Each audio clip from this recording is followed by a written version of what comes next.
How are you? There we go. Feeling ready? Oh my gosh. We are. Go for it. You know, you could be, let's be real. You could be here all day. I'm going to go viral now. Nina, all right, here we go. Gabriel Gonzalez here, one of the personalities of the year. All right, so I'm going to just rip it off like a Band-Aid. When I first met you, I did not know you were about to become all you were going to be when we played Heads Up. He sounds like Bobby, but it starts with an R. Me either. Okay, I don't even know. Can we go back a minute? Like when you did that first one, I believe about 2-3 years ago, you did International Fight Week. Was the plan already there that like, hey, we have big plans for you in the UFC? No, that was my trial, testing out. Like, let's see, is this gonna work? Is she gonna mesh? Are people gonna accept her? I don't know if they accept me still, but I'm working on it. Yeah, that week was like a trial week to see. I don't want to be in their way. That week was like a trial week to see if the type of content that I was putting out would work with the UFC. If what we could do, and it did really well, and I've been here ever since. So you had such a huge following. Obviously, before that, we pointed that out. When they first reached out to you, what did they say? It's like, hey, we know you probably don't talk to a lot of MMA fighters, but we want something different. What was that conversation like that said, we think you'd be great with us? So it actually first started. A friend of mine got tickets to an Apex fight. Okay. And he had 2 tickets, and he was like, we needed 3. So he was like, maybe, your lights. Is that okay? I'm not going to lie. It's been happening to me all night. Oh, we're good.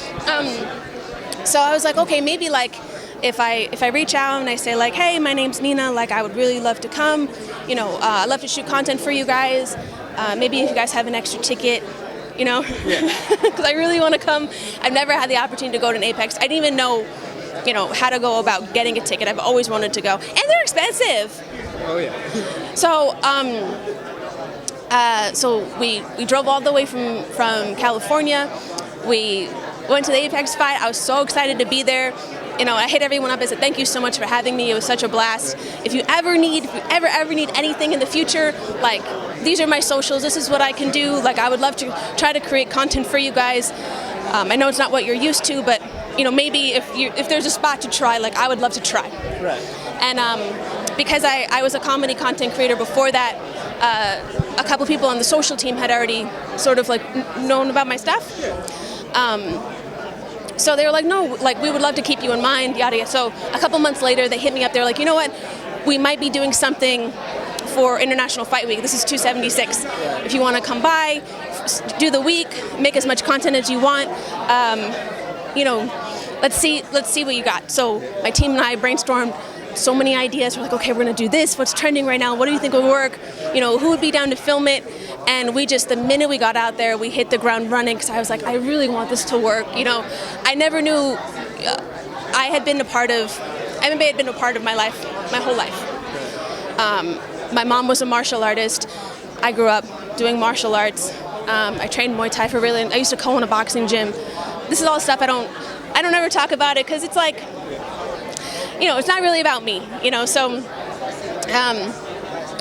so I just never knew how to implement it into I had no idea how to implement it into my content, what I was already doing. So I was like, this is a blessing. I'm just going to grab onto this blessing, and I'm just going to ride it off into the sunset, And, it did well, and they were like, okay, we had the highest performing content that week, and they were like, okay, that was good. And I was like, well, if you ever need me back, I'll drive, I'll do whatever I can. So I used to drive myself, my team, to the Apex, I didn't miss a single Apex event. We drove out there. I harassed every fighter you could imagine. I harassed them. Poor Jerry, that man. Jerry, Marab, Aljo, Corey Sandhagen. I harassed all of them, and I was like, I promise, it'll be funny, we'll do a video. They're like, who is this girl? And I had red hair at the time. I remember. Yeah.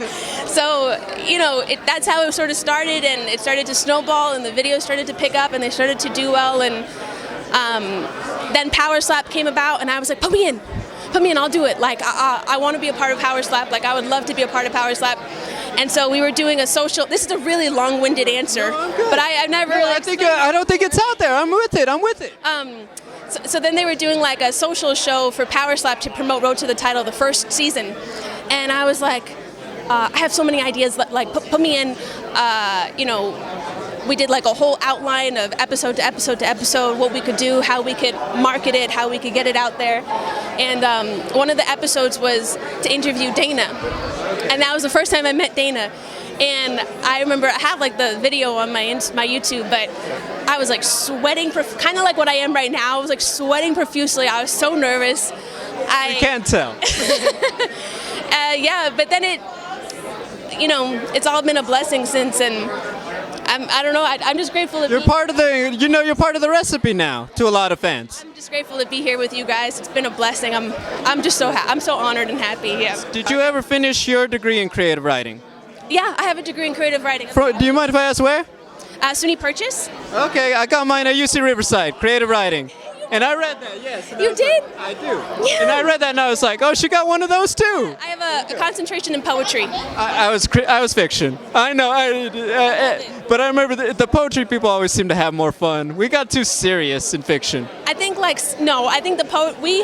we are very emotional beings. All of us writers are very in our own feels. One thing I would say, I enjoyed that time in my life. I pray you probably did too, because I think we're about the same age. It's a beautiful time, it was such a creative outlet, and it's like what we're doing now isn't too far off. It's also very creative, but it's funny because like I am an introvert, and it doesn't seem like that, but I'm sure you worked very hard to, because us writers are very introverted, and we struggle every time. Like, even on my way here, I thought I was going to throw up. Oh, God. I was so nervous just to, be here and do this, but it's how you grow, I got one final one. I think there's sometimes this thing, it's Nina versus the media. Oh, yeah. Can you, all right, you know what, hey.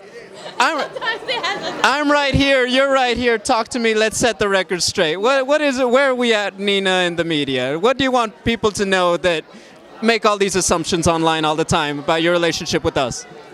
I don't know. I think we're just out here trying to have a good time. I think where it got sort of mixed up is that when I came around, people were like, who is she? What does she do? I'm not a journalist. I'm not a reporter. I don't have the credentials or the same knowledge you guys have. I don't have the experience you guys have. But we all bring something different to the table, and that's what's really important. And there's room for everybody, And I think that's what's important. So when I first came around, I think the media got a little mad at me.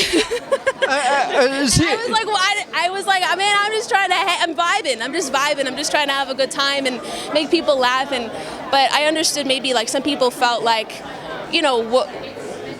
what is this? Here's what I would say. Here's what I'd say about it. I think there are a lot of people who put time in who would love more than anything to have the access and privileges you've gotten to have. That being said, I think anyone who's being real with themselves would say, if they came to you with the same thing they came to her with, we'd do the exact same thing. Yeah. And I think that's sometimes hard for some people to reconcile in our business on both sides. And I think that's probably the only way I could explain it. I think that's a great way to put it, but also like at the same time, like we all have the same platforms, we all have the same, they all work the same, yeah. And it's just about how you use them and how you market something. And I spent over 10 years in the fashion industry, and there was a time when, this is before social media, before Instagram, and there was a time when, girls were coming in with huge followings, and they weren't interested in us original fashion models anymore. They wanted the social media, they wanted the marketing, and I had to learn very quickly, okay, this is the new wave, this is what we're doing now, and I had to do it, and I had to adapt to it. So that's kind of when I started to learn, like, okay, this is the new TV, this is the new radio, this is the new, these are the new outlets and stuff. But I mean, we're all out here. You're out here doing your thing, and I'm so proud of you. I'm proud of you, and we're just vibing, man. It's a good time.